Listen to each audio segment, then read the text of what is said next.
Welcome back, everyone, to the 4th Battalion Crucible Calls, Episode 2 of Season 3. This is a very exciting time for us. Hopefully everyone had a good spring break. Speaking of which, I'm here to introduce our two guests of today. We've got from our wonderful honor court here, the Sergeant at Arms, Gavin Lefebvre, and the Chief Honor Court Justice, Paul Munson. How are you guys doing today? Pretty good, yeah. Just to sort of start off with some nice friendly introductions, and one for the record, yes, they both happen to be in band, but this is because of honor court. It just happened. That's how it worked out. I'm not being biased, even though I myself am in HT as well. There's no bias going on here. We will have equal November and Oscar representation in the future, I promise. But starting out with name once again, even though I already introduced you, major in instrument, I guess, because we're all in band. Yeah, so I'm Cadet Gavin Lefebvre. I'm the Sergeant at Arms of the Honor Court. I'm an Army ROTC finance major, and I play the clarinet. And I am Paul Munson, senior and the Chief Justice of the Honor Court. I am a political science major, Army ROTC, and I play the tenor drum. We pointed this out earlier, but we're getting a lot of Army representation early on this season between Jack last time and then you guys this time. Nothing wrong with that, of course. Love the Army. But we can forgive your clarinet playing. It's okay. Meanwhile, on the other hand, percussion, yes, that's where it's at. To get things kicked off, though, so I know absolutely nothing about Honor Court. Effectively, what I know comes from that freshman brief that they all get way back in first semester, where immediately everyone paralyzes with fear that their roommates are going to report them, and the 72-hour meme births anew every single time without fail. I think that's hysterical. But sort of, if you would, tell me what your position entails. So you as Chief Honor Court Justice and you as the Sergeant at Arms, because I know there is a difference, but I couldn't tell you what it is. Yeah, Chief Justice. So basically, the Honor Court is tasked with upholding the honor code that every cadet swears to uphold when they're finishing up their new cadet week on the drill field. And so basically, my position as the Chief Justice is to manage the court, make sure everything is running smoothly and everything is running fairly and everyone gets a fair shake. So big thing with the honor court is we're not here to target anyone. We're not here to scare people. Our big purpose is to make sure that everyone is following the ethical code that leaders should be upheld to. And by doing that, we are able to produce the leaders that the Corps Cadets desires. So yeah, that's kind of the basics of being Chief Justice. If you want to get into what you do. Yeah, so I'm the Sergeant at Arms, and I'm a junior. It's a junior held position. The big thing about my position, it's twofold. It's one is aiding and assisting both the Chief Justice and the Vice Chief of Education in what they need to do. Whether it be implementing policies or making sure that the court's running smoothly and our cases are getting processed. And it also revolves around the cases and hearings themselves, making sure that all the packets are printed, everyone's prepared, prosecution's ready, defense is ready, and we're ready to go. So I sort of act as the bailiff as well, which we were talking about a little bit earlier, that other universities, with their honor systems and hearings, they have the Sergeant at Arms carry a saber, which is pretty cool, but we don't have that here at the moment, but maybe something we could think about in the future. Yeah, it could be a change, definitely. Yeah, write it down. I mean, who knows who views this? Maybe someone in high-tier leadership command that might be willing to see some of these ideas take fruition, because I certainly would. I don't know why, though, but my interpretation of a bailiff, I always think of them carrying around some bludgeon of some kind, like a mace. Not a saber, but whack, something to a big old club. No, it's nothing like that. It's just making sure that everything goes to order. I bring people in and out of the room. That's more or less the position, and also taking notes, making sure that nothing's not being recorded, right? So if the microphone's not picking it up in the hearing, I have it written down so that everyone in the room understands. If there's an appeal, we can have the script be ready for everybody to see. So I do a lot of just aiding and assisting, like any NCO would do for a commander. It works exactly like that. So whatever they need from me, I'm off doing. So. And I know you guys said your goal isn't to target anyone, make them feel you're doing your job. You're not supposed to make them feel any fear. However, I think the fear of God would be put in some people if the bailiff marched them in with a saber on their hip, menacingly clutching it. Who knows? But I'm going to start calling you bailiff from now on. Good to go. You mentioned, though, some of your duties as Sergeant of Arms, and it just got me thinking about something we were talking about before the podcast began, which was you've done things similar to what we're doing right now in the past. If you want to sort of elaborate on what I mean by that for our adamant viewers. Podcasting, I've never done, but in high school, I went to a really large high school. I'm from New Jersey, and they had a radio station. So I worked for the radio station, and that was cool. I definitely learned a little bit about public speaking, a little bit how to interview people, whatnot. I mean, I'm not the greatest public speaker. I'm not the greatest as far as don't be so modest. Go. But this is coming from the number one ranked first sergeant from New Cadet Week. Ooh, wow, so modest. 4th Battalion. Oh, from 4th Battalion. Yeah, yeah. So this is just bringing me flashbacks. So you guys have a great setup here, so I'm stoked. So I know a little off topic from the honor court theme that we were going for. However, I thought that was still interesting because I didn't know that. But back to the honor court side of things, I know a lot of interesting things can sometimes happen in honor court, and I know you also can't talk about specifics because of privacy concerns and things like that. But are there any stories that you do have that either because they were funny or because they were just silly, stupid, otherwise, or cool moments that you've had in honor court that you are allowed to talk about, or things that come to mind of that nature? Well, that's one thing. A lot of people kind of have the feedback that, why is the honor court so secretive? And we don't intend to be secretive. So one of the things we actually started doing this semester is we've been publishing the results of the trials and hearings. And that's as an effort to kind of be more transparent. And hopefully doing this is a good way for kind of people to get to see us and get to know us a little bit better. It's just fear of the unknown. Yeah. Making it known here today. So, yeah, it's definitely, it can definitely be intimidating. But like I said before, as long as everyone's following, what they know is right, what they know is, the proper thing to do, you don't have anything to worry about. As far as a specific instance, that's hard to think of. I might chime in here for a second. Please. Paul's been on the honor court a lot longer than I have. He worked like the entirety of prosecution his junior year, and I only worked a little bit sophomore year, and then pretty much this whole year I've been in and out of this position. But I think my favorite part of any hearing is listening to Colonel Alia or Mr. Mallory have their comments, because they've seen it all. They've been here uber amount of times. They've had more cases than probably all of us combined, and they have some good insight. So I think out of anything, it's always like a witty quote that we have during like deliberation, or some instance where people are being stupid, and Colonel Alia will just call them out right then and there, and it's like no pulling the wool over their eyes. Well, yeah, and it's not to say that it's fun to see that, but as far as like the general quotes, like this is some that we always talk about, it's your integrity folded like a beach chair.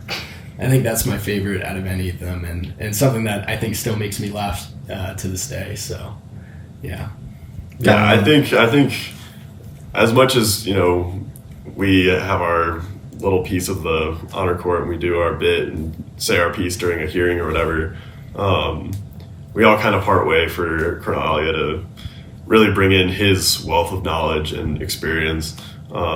He sat on numerous UCMJs and court-martials when he was in the Army. Yeah, a bit higher tier, I'm sure. Yeah, he's got the experience to actually come in and be like, here's why this matters, and here's a real-world example of why, your integrity matters, and how, if you're lying about something, lives can be, lost.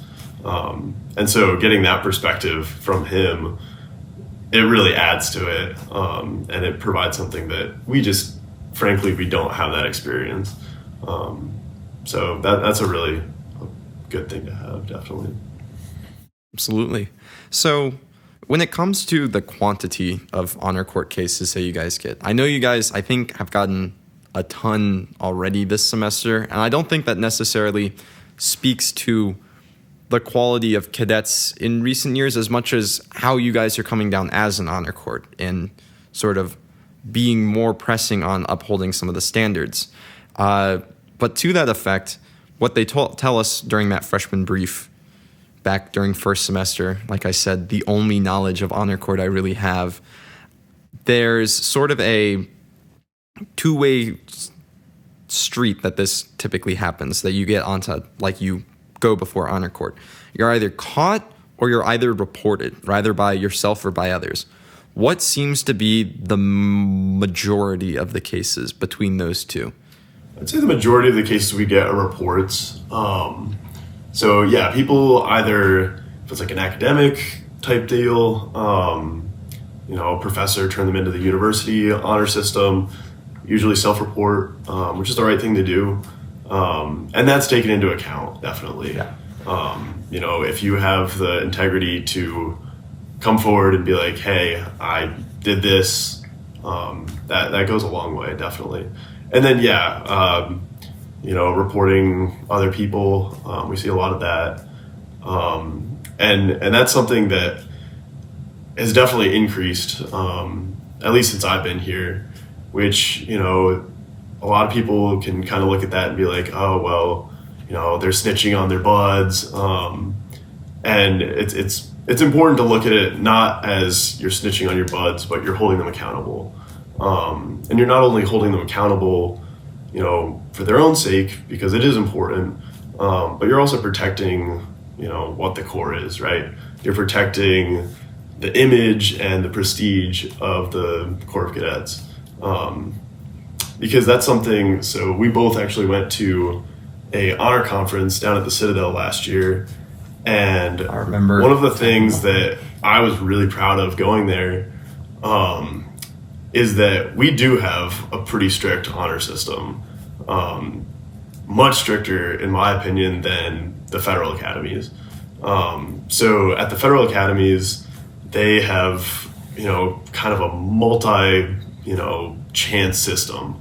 And it's kind of ambiguous as to, why you get those multiple chances and who gets them and for what. So that was definitely a point of pride, because it was like, we're kind of on the same level as like VMI and the Citadel as far as we don't sacrifice our integrity for stuff. Mm-hmm. So that's something that people should know. You're graduating here, and you can say, hey, I have this level of integrity because I went through the Corps of Cadets. Yeah. So. Yeah, I definitely learned a lot about what the other academies do, senior military colleges especially. Some of them pride themselves on being single sanction, which we aren't technically a single sanction organization, but it does depend on your level of status in the Corps. Like, if you're a freshman, this is new to you. You're being tested daily. You're under a lot of stress, and we understand that. And you have also 3 more years to grow. You can go through remediation processes. We can get that happening. And for freshmen, it's not that big of a deal. You can easily come back from that. Where we look at is the juniors and seniors that enter the court. It can be really tough to say, well, yeah, we're not a single sanction organization, but do we want this person commissioning into the United States military in general, right? Or graduating and being an example of the Corps. And that's where it gets difficult, is obviously it doesn't fall on us. It falls on the DEPCOMs for that ultimate authority. But at the same time, we have to be treating this as serious as possible. We have to prepare that person as serious as possible, because this is something that can cost people lives in the future if you're not integral with yourself. And another thing about that is that this is baseline stuff. Another thing that Colonel Ali says. I can't say it as good as him, but give it your best shots. He always uses the Walmart analogy. So the honor court or the honor code, which if anybody doesn't know, cadet will not lie, cheat, steal, or tolerate those who do. Right? It's expected of you as a basic, decent human being. So we expect this out of a Walmart, sales representative, right? Low-level high school person, right? We don't expect you to lie to the customer about the price. We don't want you taking money out of the till. Right, Colonel Ali loves that, the till. I love that. We don't want you cheating the customer. And then if you see any of the other employees doing that, we expect you to report. It's baseline stuff that is supposed to be pretty simple. Now, people get in trouble because the cases aren't, we're not just looking at like the lowest level, oh, you just lied about this like simple little thing. It's big lies, it's big cheating, stuff like that, where it's deliberate, it's thought out. And it wasn't a mistake, it was a choice. Yeah, and that's where the problem lies between, we're going to be officers, so we got to start thinking about this. Yeah. And I remember, I want to say it was Captain McGrath, but I don't want to name drop the wrong name. I'm going to go with Captain McGrath because it sounds like a story he would tell. It's a good one too, so nothing wrong with that. But during freshman management class, he would talk to us about people that he knew in the military who would come and tell him about Virginia Tech cadets, and then cadets from other universities, academies, things of that nature. And it was a point of pride for me as a freshman still figuring out, like, where am I exactly? What's going on? To hear that places, and I don't mean to cause a stir when I say, it was just the example that was given that I remember. VMI cadet just doing not heinous things, but definitely it was questionable how they got to where they were. And the comparison between their performance and Virginia Tech's was definitely more cut and dry. And that might have just been a single case scenario. But it was heartening for me to hear. So I understand why you guys say it's a point of pride that we have a more stringent honor system, but not one that's so cutthroat, but a very growth mindset oriented one that allows you to bounce back. I think I'm on the same wavelength with that. Yeah. What tends to be the most common honor violation that you see? I think I know the answer though. Usually it's lying. That's the majority of what we get. People lying about their core duties, or they mess up about something, and then it's just like a string of lies, which, you can see how people fall into that trap, but it's really important to fight against that. And, every single case we get, if whoever comes before us had just fessed up or been like, you know what, I messed up, I didn't do this, whatever, they're going to get some BDS, but it's not going to end their whole career. So that's an important thing for people to keep in mind. Mm-hmm. The punishment for fessing up is never going to be as bad as, lying and trying to cover it up. Because now you're double dipping. Exactly. You're lying about a lie. Yeah. You get caught up in it. Yeah, it's the lying. I think it's usually rudimentary things, where it has something to do with your everyday duties. Like, we all go to PT, but okay, now you're lying about this and that, where you were during PT or why you were absent during, something, a core sanction event, right? That's like the most common thing is they catch up, they get caught up in trying to cover themselves rather than just taking the punishment. And it's difficult. It's a point of pride. Like, I know if everyone's been in that situation where their ego is tested. And, I try not to have a big ego, but everybody has one. It's human nature. And it's hard for you to say, you know what, I screwed up and I'm just going to take this punishment rather than try and wiggle my way out of it. But that's a hard thing to do, and that's why we have the education systems, we have the trainings that we're trying to work on now, especially in the education department with battalion reps and company reps, educating people, teaching people, getting big groups, small groups together where they can go through these ethical scenarios and get through them before it becomes your own ethical scenario.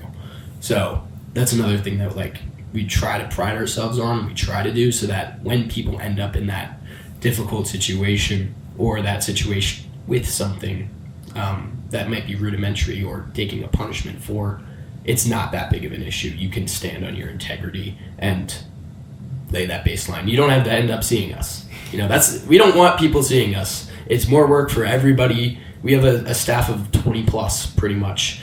Company reps, battalion reps, sergeant at arms, educating, both prosecution, defense. It's over 20 people, and it works almost all of them for a case, whether it be preparing, getting rooms, et cetera, et cetera. It's a lot of work. So we don't want these things to happen, and that's where the prevention aspect comes in. Yeah, now we're sort of leaning into how to honor court if you find yourself before them. But as you guys said, one of the most important things I think you can do is fess up, which, while it might sound obvious, if lying is the most common thing that you guys come across, I don't think you expect people to anyone that comes before you, it's not like you can be like, oh, I'm perfect, I've never lied before, because it's human nature. We all do it. It's like an impossibility that at this point in your life, because we're all at least 18, at least by the time we get here, we've all lied about something multiple times over the course of 18 years. The goal is not to be perfect, it's to be better. Maybe. Am I getting that right again? Yeah, I think that's a good way to put it. And like we've discussed, it's not no one's perfect. And no one's expecting people to be perfect. But when people fall into, whatever mistake, because you're going to make mistakes, in the military or in the corporate world. And that's going to be expected. But the second you sacrifice your integrity, it's going to be so much worse. So helping people understand that and recognize that is basically the main goal. Yeah. See, guys, they're human too. It's okay. Yeah, we talk about this, obviously in the military context because we're in the Corps. But for those in VPI, we hold them to the same standard because, to use a real life example, I work a lot with accounting and whatnot in my major, and you want an accountant to be free and fair, and when they audit you, you don't want them to lie about whatever assets, or you're going to be tested. Every accountant, they've come in and discuss it. They are tested on their integrity because a corporation doesn't want to have their illegal activities be shown. So it's something that applies not only to military but VPI as well. And I think it's a good thing that we have in this system has a leadership purpose, that has a purpose for you outside of just the military or just being in the Corps. It's something for you to take pride in living, being in. Unrelated, but the way you said that or phrased it made it sound like the goal of the accountant was to cover up the illegal activities. It's we want a good one who will make sure that we're not caught. Not the point that you're going for, I'm sure, but maybe true for some companies out there in the world. It's gotta be. Human nature. Throwing shade. Throwing shade at unnamed large conglomerates out there in the world. Who knows? Anyway, diverging away from that, a small little story, I guess, that I have that kind of bleeds into honor court comes from Patrick Corrigan. Shout out to him who will never see this. Hopefully, maybe. Who knows? Maybe someone will send it to him now. Be like, oh, yeah, you were name dropped in this. But Patrick Corrigan used to ask me these questions about sort of hypotheticals from an RA perspective. Because he's like, okay, Mr. Homenik, take a seat. Imagine you were an RA and you walk in and you see your friends, or it's let's see you see freshmen drinking in the dorms. What would you do? I'm like, well, I'm reporting them. It's my job as an RA. He's like, sure. What if they were your friends? And then all of a sudden, the situation becomes a little more difficult to think about. Because obviously, the answer should be, I'm going to do the same thing that I would do if they're freshmen.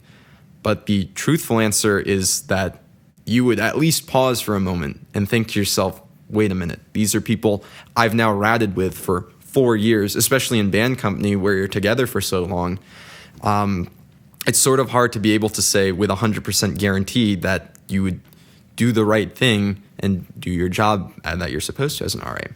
But the way that he sort of approached the mentality was, it's not your fault. It's their fault for putting you in that position because, as you said, a lot of it comes from reports. So I imagine that it's cadets out there struggling with the idea that these are my friends or something bad's going to happen or whatnot. But you're not the bad guy in this case for doing, quote unquote, the right thing. It's them for putting you in that situation in the first place. And I'm sure that that's been something that's come up before. Yeah, that's a great point. And it's something that I kind of have to remind myself sometimes, because we get some of these cases and it's, sometimes it's someone I know or it's someone I recognize because you see them around, or it's a senior, someone, a classmate. And those cases are really hard. It doesn't feel good, sitting there across from them, watching this play out. But ultimately, I have to remind myself, and I think we all have to kind of remind ourselves, we didn't put that person in that room. We didn't make those decisions for them. And ultimately, every single choice they made is what leads to that. Mm-hmm. So I think, being able to take that, self-accountability and kind of look within and be like, you're responsible for your actions. And there's nothing I can do to change, what you do. That's kind of how I think of it. Yeah, it's a way to sleep at night, I suppose, because of those tough cases. Yeah, you ever had any sleepless nights over those tough cases? I definitely have. Yeah, for sure. I mean, being on the prosecution side, especially like when I worked with you, and it's tough because nobody likes to be the bad guy. It's not fun. And parents draw straws over good cop, bad cop. You have the job to do, and that's the end all be all for you. You do your job and then let everyone else take it from there. So you have to keep reminding yourself, hey, you didn't do that, right? You're just doing your job here, what you signed up for, which is always funny how people get in the different positions too, because I think I just started by basically filling out a survey saying maybe I was interested. I don't know. I got started with the honor court my sophomore year as a company rep, and then just kind of stuck with it. Never intended to stay with it this long, but here we are, about to graduate and still doing it. There you go. Yeah. Well, I think that's a nice little bow to wrap up on this next episode of the Crucible Calls. Small conclusion bit. I don't want the number of honor court cases to dramatically increase upon the release of this video, because some issues don't require reports. Sometimes they just require a conversation between two adults to sort out an issue. And on that happy note, I'd like to thank both of you for being guests tonight and for sort of informing us, pulling back the veil on this honor court. Yeah, thank you. Yeah, thank you. Once again, it's just, it's all about trying to be transparent with this stuff, nobody's out to get you. There's no boogeyman, Paul Munson, in your closet watching your every move. He's right there. We're just there to help people out, and hopefully they can get something out of this that they learned, or at least a funny anecdote that they can take out. So, thanks for having us. I appreciate it. Thank you for having us.